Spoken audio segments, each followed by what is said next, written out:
राज्यातील लाडक्या बहिणींसाठी अगदी आनंदाची बातमी आहे। ई-केवायसी करताना चुकीचे पर्याय निवडलेल्या महिलांना आता ई-केवायसी करण्यासाठी राज्य सरकारने पुन्हा एकदा मुदतवाढ दिली आहे। फक्त चुकीचा पर्याय निवडलेल्या महिलांनाच येत्या 31 मार्च पर्यंत सुधारणा करण्याची संधी राज्य सरकारने उपलब्ध करून दिली आहे। नमस्कार लाडक्या बहिणींनो, मुख्यमंत्री माझी लाडकी बहीण योजनेमधील महिलांसाठी परत एकदा ई-केवायसी करण्याची संधी राज्य सरकारच्या माध्यमातून देण्यात आलेली आहे।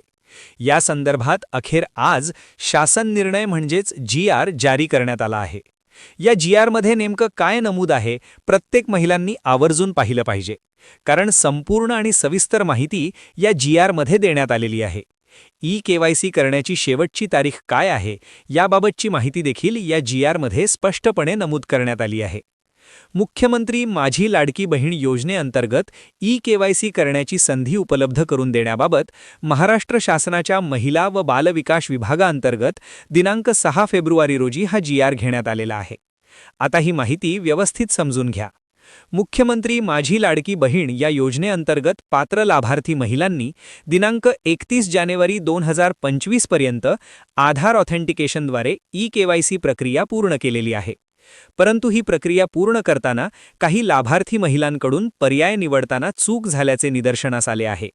विशेष म्हणजे लाभार्थ्याच्या कुटुंबातील कोणताही सदस्य नियमित कर्मचारी, कंत्राटी कर्मचारी म्हणून सरकारी विभाग, उपक्रम, मंडळ, भारत सरकार, राज्य सरकार किंवा स्थानिक स्वराज्य संस्थेमध्ये कार्यरत नसावा, तसेच सेवानिवृत्तीनंतर वेतन घेत असू नये।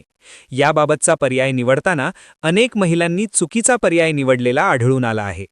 त्यामुळे योजनेच्या निकषानुसार संबंधित लाभार्थी महिलांची सखोल तपासणी करून पात्रता आणि अपात्रतेची प्रत्यक्ष पडताळणी म्हणजेच फिजिकल व्हेरिफिकेशन करण्याचे आदेश सर्व संबंधित जिल्हाधिकाऱ्यांना देण्यात आले होते।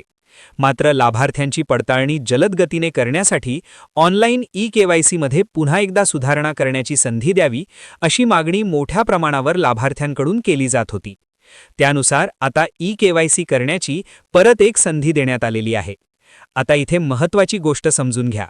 ई-केवायसी करण्याची शेवटची तारीख काय आहे हे समजून घेणं अत्यंत गरजेचं आहे। आता तुम्ही दिनांक 31 मार्च 2026 पर्यंत ई-केवायसी करू शकणार आहात।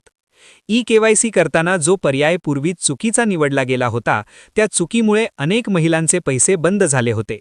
अशा सर्व महिलांसाठी आता पुन्हा एकदा ऑनलाईन ई-केवायसी करण्याची प्रक्रिया सुरू करण्यात आलेली आहे। ई-केवायसी अवघ्या 2 ते 3 मिनिटांमध्ये आपल्या मोबाईलच्या माध्यमातून कशी करायची या संदर्भातील संपूर्ण माहितीचा व्हिडिओ आमच्या चॅनलवर उपलब्ध आहे। या व्हिडिओच्या शेवटी मी तो लिंक देणार आहे। मात्र लक्षात ठेवा, ई-केवायसी करण्याची अंतिम तारीख 31 मार्च 2026 आहे। ही शेवटची संधी आहे। यानंतर कोणतीही अतिरिक्त संधी दिली जाणार नाही। ही महत्त्वाची माहिती जास्तीत जास्त लाभार्थी महिलांपर्यंत नक्की शेअर करा।